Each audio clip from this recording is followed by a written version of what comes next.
Hello' বন্ধু বান্ধৱীসকল, কেনে আছে? আশা কৰোঁ চবেই ভালে কুশলে আছে। আপোনালোক সকলোকে মোৰ ইউটিউব চেনেল প্ৰব্লেম চলভাৰলৈ স্বাগতম। আজি আমি এই ভিডিঅ'টোৰ জৰিয়তে শিকিম কেনেকৈ আমি ঘৰতে বহি গেছ চিলিণ্ডাৰ ইকোৱাইচিটো সম্পূৰ্ণ কৰিব পাৰিম। যোনটো আমাৰ গভৰ্ণমেণ্টৰ উজ্জ্বলা গেছ আছে, সেইটোৰ কেনেকৈ ইকোৱাইচিটো ঘৰতে বহি কৰিব পাৰি আমি শিকিম। আচলতে উজ্জ্বলা গেছৰ আণ্ডাৰত 3টা গেছ চিলিণ্ডাৰ থাকে। সেইকেইটা কোম্পানী হৈছে আপোনাৰ প্ৰথমটো হৈছে ইণ্ডেন, দেন ভাৰত গেছ, দেন হিন্দুস্তান পেট্ৰলিয়াম। গতিকে আপোনালোকৰ এই 3টাৰ ভিতৰত যিকোনো এটা থাকিলে আপোনালোকৰ ইকোৱাইচিটো এইটো ভিডিঅ'টোৰ জৰিয়তে কৰিব পাৰিব। ইকোৱাইচিটো কৰিবলৈ হ'লে আপোনালোকক প্ৰথমতে 2টা এপ ইনষ্টল কৰি ল'ব লাগিব। এপবোৰ আপোনালোকে প্লে ষ্ট'ৰৰ পৰাই ইনষ্টল কৰিব পাৰিব। প্ৰথমটো এপ হৈছে আপোনালোকৰ ইণ্ডিয়ান অইল ওৱান, য'ত আপোনালোকে ইকোৱাইচিটো কৰিব। আৰু এটা আপোনাক ভেৰিফিকেশ্যনৰ কাৰণে এপ এটা ইনষ্টল কৰিব লাগিব, সেইটো হৈছে আধাৰ ফেচ RD। এইটো আপোনালোকে প্লে ষ্ট'ৰত গৈ এই 2টা এপকে ইনষ্টল কৰি ল'ব। ইনষ্টল কৰি লোৱাৰ পাছত আপোনালোকৰ বাকী প্ৰচেছখিনি এইটো ভিডিঅ'টোৰ জৰিয়তে দিবলৈ সহায় কৰিছোঁ। গতিকে আহক আমি শিকোঁ কেনেকৈ আমি ঘৰতে বহি মোবাইলৰ জৰিয়তে আমাৰ ইকোৱাইচিটো সম্পূৰ্ণ কৰিব পাৰোঁ।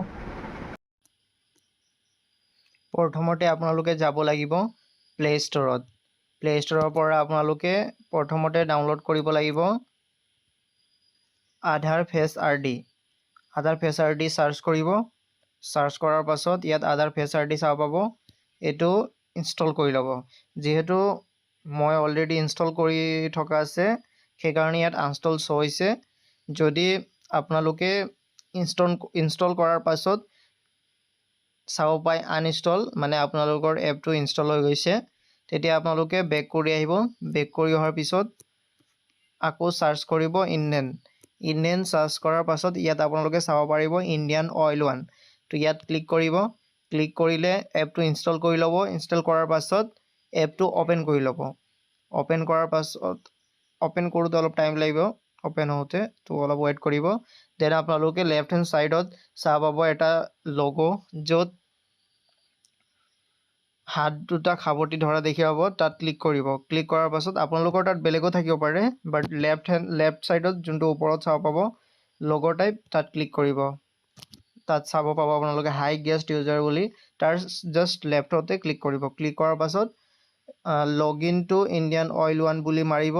যদি আপোনালোকে অলৰেডি ৰেজিষ্টাৰ্ড কৰা আছে, লগ ইন মাৰিব, আৰু যদি কৰা নাই তেতিয়া তলত চাব ৰেজিষ্টাৰ্ড অপশ্যন, তাত ক্লিক কৰিব। ক্লিক কৰাৰ পাছত ইয়াত আপোনালোকে মোবাইল নাম্বাৰ আৰু ইমেইল দিব। মোবাইল নাম্বাৰ দি দিছোঁ,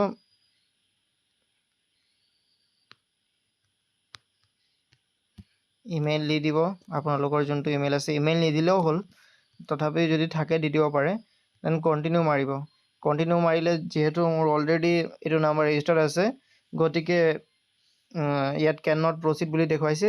যদি আপোনালোকৰ নাম্বাৰটো অলৰেডি ৰেজিষ্টাৰ্ড কৰা নাই, তেতিয়া আপোনালোকক OTP ভেৰিফাই কৰিব ক'ব, আপোনালোকে ভেৰিফাই কৰি ল'ব। ঠিক আছে। দেন আপোনালোকে স্কিপ, যদি অলৰেডি ৰেজিষ্টাৰ্ড কৰা আছে তেতিয়া স্কিপ মাৰি দিব। স্কিপ মৰাৰ পিছত আপোনালোকে ইয়াতে লেফ্ট হেণ্ড ছাইডত যাব, then log in to Indian অইলত ক্লিক কৰিব। ঠিক আছে। ক্লিক কৰাৰ পাছত ইয়াত আপোনালোকে মোবাইল নাম্বাৰ আৰু পাছৱৰ্ডটো মাৰিব। যদি আপোনালোকে পাছৱৰ্ডটো নাজানে, তেতিয়া আপোনালোকে ফৰগট পাছৱৰ্ডত ক্লিক কৰিব। ক্লিক কৰাৰ পাছত ইয়াত যোনটো মোবাইল নাম্বাৰ আপোনাৰ ৰেজিষ্টাৰ্ড আছে, সেইটো আপুনি দি ল'ব। আপোনালোকে দি ল'ব। দি লোৱাৰ পিছত চেণ্ড OTP ক্লিক কৰিব।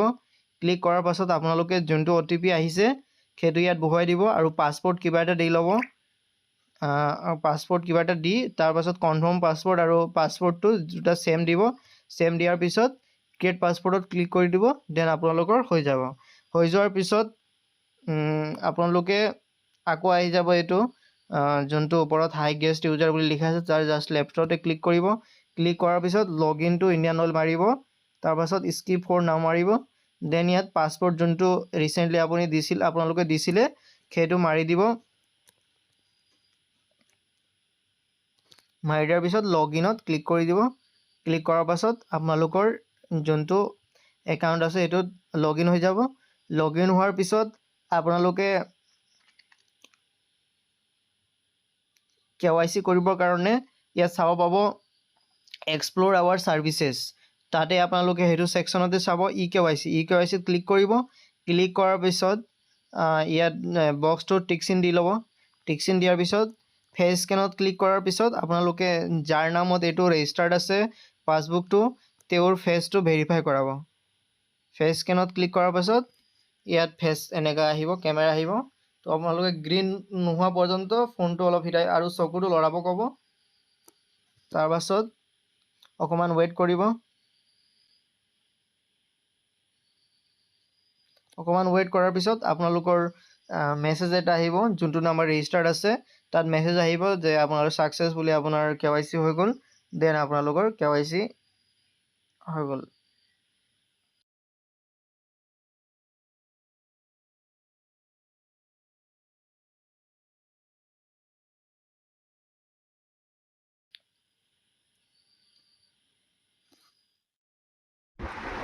যদি আপোনালোকে এই ভিডিঅ'টোৰ জৰিয়তে কিবা হেল্পফুল পায় তেতিয়া প্লিজ আমাৰ চেনেলটো ছাবস্ক্ৰাইব কৰি দিব আৰু লাইক বটনটো ক্লিক কৰি দিব।